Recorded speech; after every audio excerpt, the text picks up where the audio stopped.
नमस्कार। आइए आपकी कुंडली का एनालिसिस करते हैं। 2 मार्च 1966 शाम के 6:04 पे आपका जन्म हुआ है। जीवन के 54 वर्ष आप अपने पूर्ण कर चुके हैं।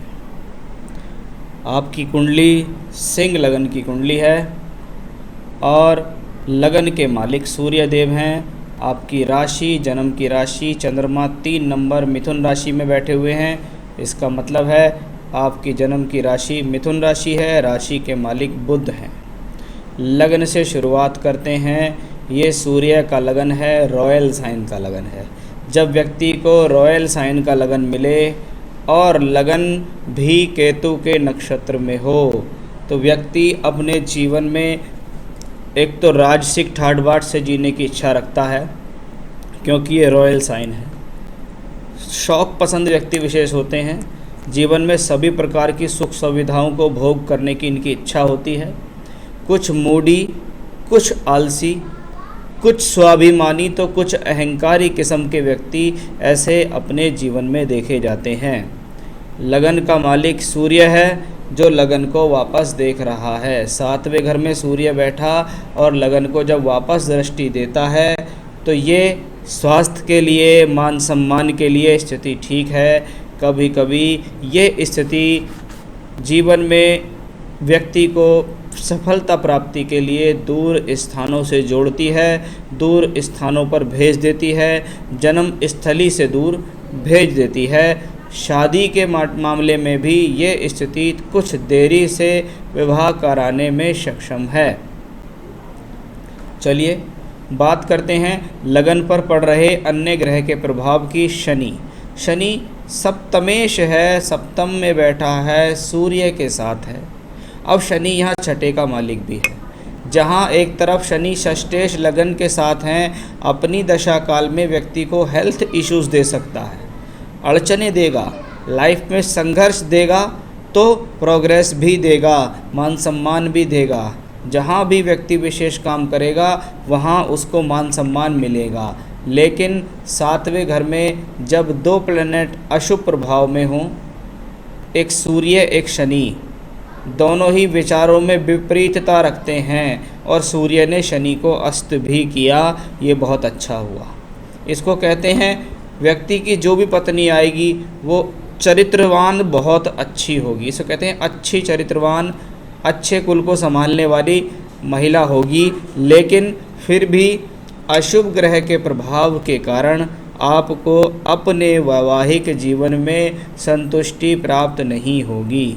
इसको कहते हैं दोनों के बीच में मैरिड लाइफ को लेकर प्रॉब्लम्स दिखाई दी। उसका दूसरा स्थिति शुक्र से दिखाई दी। शुक्र जो विवाह का कारक भी है।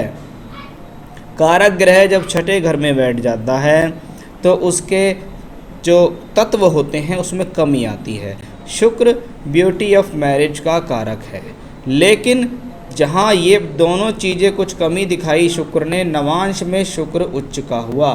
नवांश मतलब जीवन साथी भी देखा जाता है, ग्रह के बल के लिए भी देखा जाता है। और शुक्र जैसा ग्रह जब नवांश में उच्च का हो, भाग्य स्थान में उच्च का हो जाए तो ये स्थिति संभालने वाली है कि अगर डिस्प्यूट्स हो गए, अगर अलगाव हो गए तो ये संभाल लेगा। बात करते हैं बृहस्पति राहु के योग की। कुछ लोग इस योग को देखकर कहते हैं कि ये गुरु चांडाल योग है, दोष है, कुछ भी है। मैं जहाँ तक इस योग को कहता हूँ, पहली बात तो यहाँ बृहस्पति और राहु की डिग्री के बीच 18 डिग्री से कम का अंतर हो तो गुरु चांडाल दोष बनता है ना। अब ये दोष है, अब ये गुरु राहु का योग है। यहाँ बृहस्पति की बात करते हैं। पंचम का मालिक बृहस्पति दशम में बैठकर अपनी दशा काल में बुद्धि के बल पर अपनी प्रोफेशनल लाइफ में तरक्की देगा। एक बात, साथ में राहु है, वो आपको भटका सकता है, भ्रमित कर सकता है, आपके अच्छे खासे चलते हुए विवेक को खराब कर सकता है। यानी कह रहा कि बुद्धि तो ठीक है, सब कुछ ठीक है, लेकिन मेरी बुद्धि एकदम से घूम गई, मैं गलत डिसीजन ले गया, गलत बोल गया, जिसका मुझे व्यापारिक तौर पर नुकसान हो गया। 10वें घर का मालिक शुक्र जब छठे घर में बैठता है तो ये स्थिति कैसी भी हो लेकिन व्यक्ति को जीवन में नौकरी अवश्य करा देती है। वैसे तो ये कुंडली एक व्यापारिक कुंडली ज़्यादा अच्छी है, लेकिन मैंने अधिकतर देखा है ऐसे लोग जीवन में नौकरी करके फिर हो सकता है कोई व्यवसाय की शुरुआत कर लें। चलिए, चंद्रमा एकादश भाव में बैठे हुए हैं। एकादश में अकेला चंद्रमा प्राप्तियां देता है, लाभ कराता है, अपनी दशा में सोर्स ऑफ इनकम देता है। 12वें घर का मालिक होके है, यानी प्राप्तियों के लिए दूर स्थान या यात्राओं पर जाना।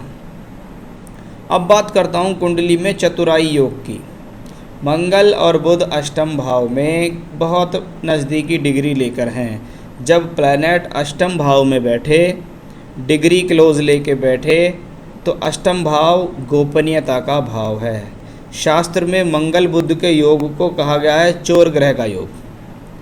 अब चोर ग्रह का योग का मतलब है ये आपके माइंड में चतुराई देता है। इसका मतलब ये नहीं है कि आप चोर हो जाएंगे, लेकिन जब व्यक्ति सर्वप्रथम अपने स्वार्थ के बारे में सोचे और अपने स्वार्थ को सिद्ध करने के लिए किसी भी परिस्थिति तक पहुंच जाए तो इसको कहते हैं चोर योग। जब मंगल और बुध जैसे अष्टम भाव में बैठें, सामने वाला अपने आप को कितना भी चतुर समझता हो, लेकिन ये उसकी चतुराई में नहीं आता, अपना काम निकालता है, अपना स्वार्थ सिद्ध करता है। यानी ऐसे लोगों को लपेटना कोई आसान काम नहीं है। अब 8वें घर में सबसे पहले बैठा मंगल। मंगल है भाग्य स्थान और चौथे स्थान का मालिक। स्वयं के बल पर भाग्य निर्माता, स्वयं के बल पर जीवन में तरक्की करना, कुछ भी स्वयं के बल पर भाग्य निर्माता, स्वयं के बल पर भूमि जमीन जायदाद मिलेगी, मकान मिलेगा, लेकिन कुछ परेशानी के बाद कह सकता हूँ या कुछ देरी के बाद कह सकता हूँ। जब अष्टम भाव में चतुर्थेश हो, बुध भी साथ में हो, तो इसको कहते हैं जीवन में पैतृक संपत्ति भी आपको अवश्य प्राप्त होगी। बुध जैसा ग्रह जब अष्टम भाव में बैठता है तो इसको कहते हैं कि ये ग्रह आपको अपनी दशा भुक्ति में धन देता है। ज्योतिष शास्त्र का एक बहुत सीधा और मोटा प्रिंसिपल है, जब जब आपकी कुंडली का किसी भी भाव और उसका स्वामी और कारक संबंध बनाएं तो वो भाव मजबूत हो जाता है। बृहस्पति धन का कारक पंचम दृष्टि से दूसरे घर को देख रहा है। बुध धन का मालिक अपने घर को देख रहा है। यानी भाव स्वामी कारक जब दूसरे घर को देखें, व्यक्ति का कुटुंब कहीं ना कहीं प्रबल है, व्यक्ति की बैकग्राउंड कहीं ना कहीं प्रबल है। साथ ही साथ स्वयं के बल पर धन अर्जन करना प्रबल है। धन के मार्ग हमेशा रहेंगे खुले हुए, परिस्थिति कैसी भी हो, कुछ भी ज़रूरत पड़े काम हल हो ही जाएगा। इसको कहते हैं अच्छे सोर्स ऑफ इनकम का एक योग। अब बृहस्पति बुध जब दूसरे घर को देखते हैं तो कभी कभी ये कॉम्बिनेशन मुंह से ऐसी बात निकलवाता है जो सत्य सिद्ध हो जाती है कि आज मैंने ये बात कही, 3 दिन बाद वो सत्य सिद्ध हो गई। यानी जिसको मैंने कुछ कह दिया सिद्ध हो गया। एक बात ये पूर्वाभास भी कराती है, मुझको आभास हो जाता है जीवन में कि मेरे साथ क्या होने वाला है, या ऐसे करूँगा तो वैसा तो नहीं हो जाएगा। ये कहीं ना कहीं ऐसे लोगों को गॉड गिफ्ट में प्राप्त होता है।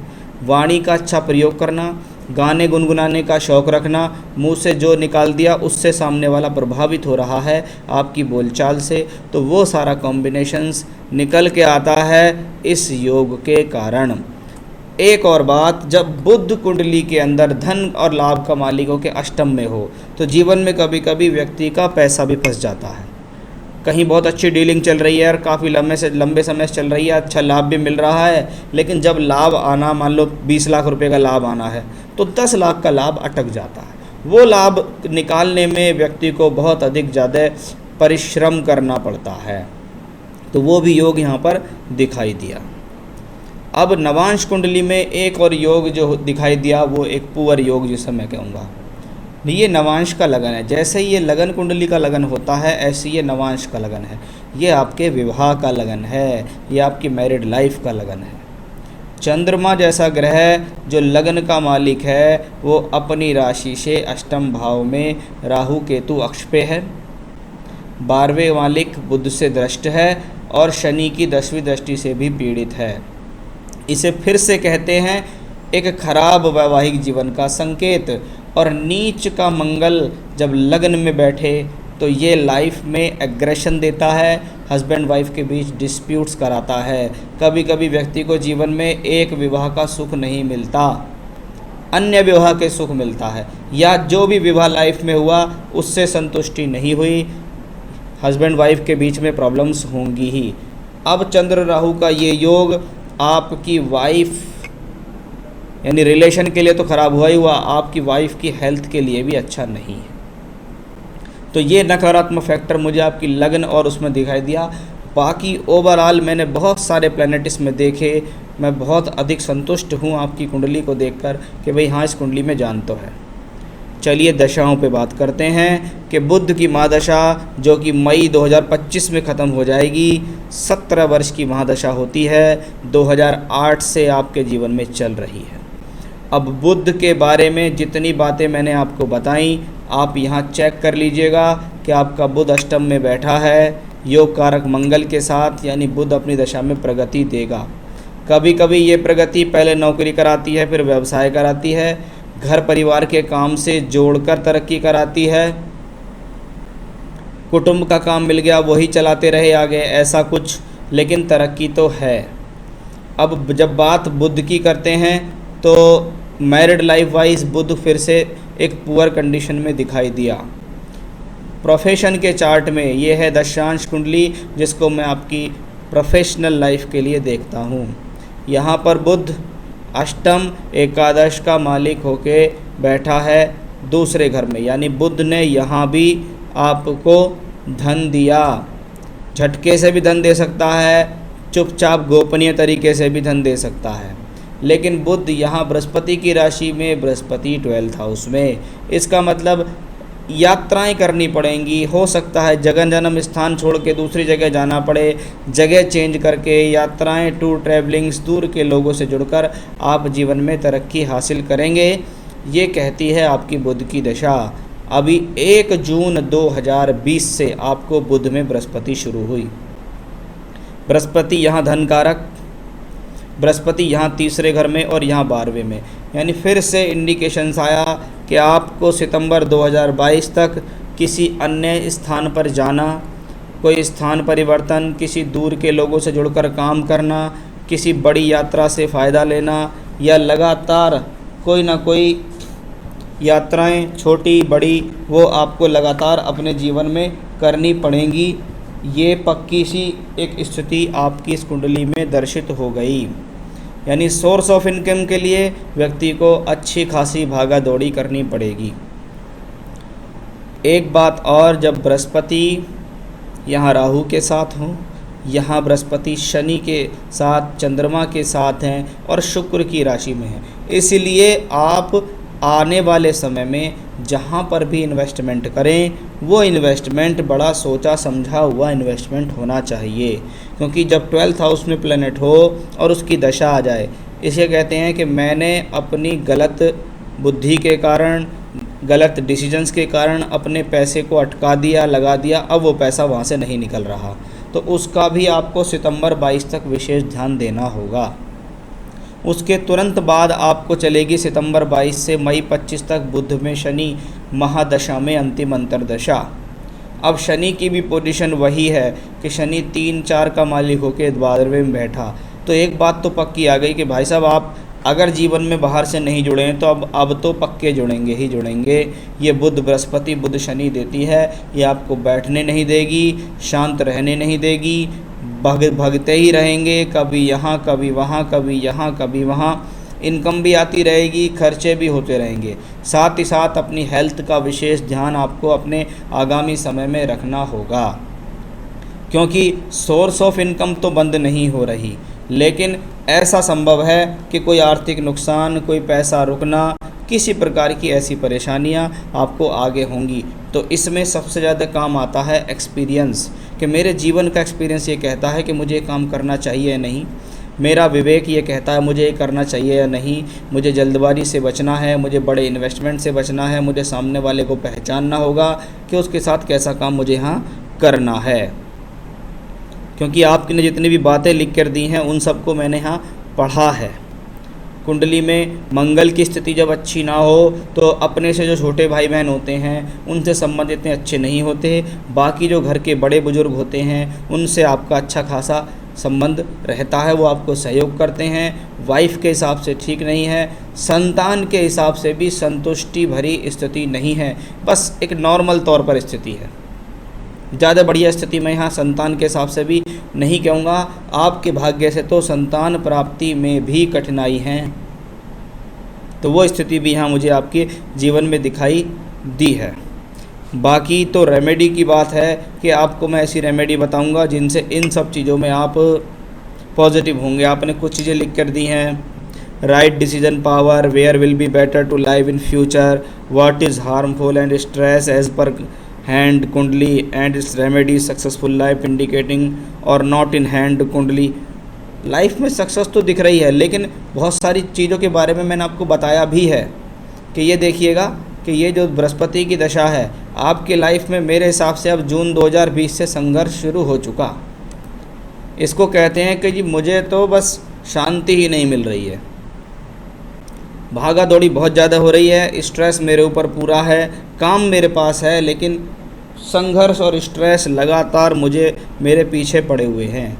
इन सब से जूझने के लिए आपको अपनी इम्यून सिस्टम को बढ़ाना पड़ेगा, अपनी क्षमताओं को बढ़ाना पड़ेगा, तभी आप जीवन में तरक्की करेंगे। क्योंकि ये कुंडली या आपका हाथ जीवन में सभी प्रकार की सुख सुविधाओं को भोगने वाला है। और अभी 2025 तक भी मुझको वो स्थितियाँ ठीक दिख रही हैं, लेकिन जिन चीज़ों के बारे में बताया उन पर खास ध्यान दीजिएगा। अब करना क्या चाहिए? सबसे पहले कुंडली से संबंधित जो नेगेटिव पार्ट्स हैं उनको रिमूव करना चाहिए। क्या नेगेटिव पार्ट्स हैं? आपकी कुंडली में बृहस्पति राहु के साथ, बुध की दशा चल रही है, बुध भी बृहस्पति के साथ की राशि में, साथ में मंगल है। अब ऐसे व्यक्ति को सबसे पहला उपाय हर बृहस्पतिवार के दिन 5 बेसन के लड्डू लेने चाहिए। वो बेसन के लड्डू लेके आपको, अगर किसी भी भगवान को आप अपना गुरु मानते हैं तो उनके पास जाओ मंदिर में, नहीं तो राधा कृष्ण मंदिर में जाओ, 5 बेसन के लड्डू अर्पित करो, जो जलाओ, धूपबत्ती जलाओ और उनसे प्रार्थना करो मुझे जीवन में तरक्की दें। ये हुआ पहला उपाय। अब बात आती है दूसरे उपाय की। अगर आपको कोई स्टोन पहनना है, कोई नग आप पहनना चाहते हैं, तो मैं आपको कहूँगा कि हाँ आप पुखराज पहन सकते हैं, कोई उससे आपको नुकसान नहीं है। ये आपके लिए एक बेनिफिशियल स्टोन होगा। तो सीधे हाथ की तर्जनी उंगली में अच्छा सा पुखराज रत्न धारण कीजिए, क्योंकि ये लंबे समय तक धारण करना है, इसलिए अच्छा धारण कीजिएगा। आपको चाहिए तो मैं भी आपको प्रोवाइड करा सकता हूँ। तो पुखराज। दूसरा बृहस्पतिवार वाला मैंने बताया। तीसरी चीज़, आप अपने लगन को हमेशा मजबूत करके रखो, क्योंकि लगन आपका शनि के साथ भी है, षष्ठेश के साथ भी है। तो एक बार तो हनुमान चालीसा, बाकी है आदित्य हृदय स्तोत्र। आदित्य हृदय स्तोत्र का वीडियो मैं आपको दे दूंगा, आप उसको सुनिए, उसके साथ सुनिए कैसे करते हैं उसे, उसके साथ साथ बोलिए, उसको साथ साथ सुनिए भी, बोलिए भी, उच्चारण भी कीजिए, दिन में एक बार अवश्य कीजिए। तो ये थी आपकी रेमेडी। कोई ज़्यादा टफ रेमेडी नहीं है, लेकिन आदित्य हृदय स्तोत्र थोड़ा बड़ा है, वो आपको अवश्य करना होगा, जिससे आपकी ज़िंदगी की बहुत सारी बाधाएं, परेशानियां दूर होंगी, बहुत सारी कुंजियां खुल जाएंगी। शत्रु पक्ष पर आप हमेशा विजय प्राप्त करेंगे, जीवन में तरक्की प्राप्त करेंगे, अच्छा मान सम्मान प्राप्त करेंगे, अच्छी हेल्थ प्राप्त करेंगे। आप सब प्रकार के दोषों से मुक्ति देने वाला आदित्य हृदय स्तोत्र भी आपको अवश्य करना होगा। तो ये थी आपकी कुंडली। ओवरऑल कुंडली अपने आप में बेहतर है, कुछ फैक्टर्स में कमी है वो भी मैंने बताई, जो अच्छाइयाँ हैं वो भी मैंने आपको बताई हैं। जीवन में आप आगे अवश्य तरक्की करेंगे, ऐसी ही मेरी आपको शुभकामनाएं भी हैं। नमस्कार, और उपाय अवश्य कीजिएगा।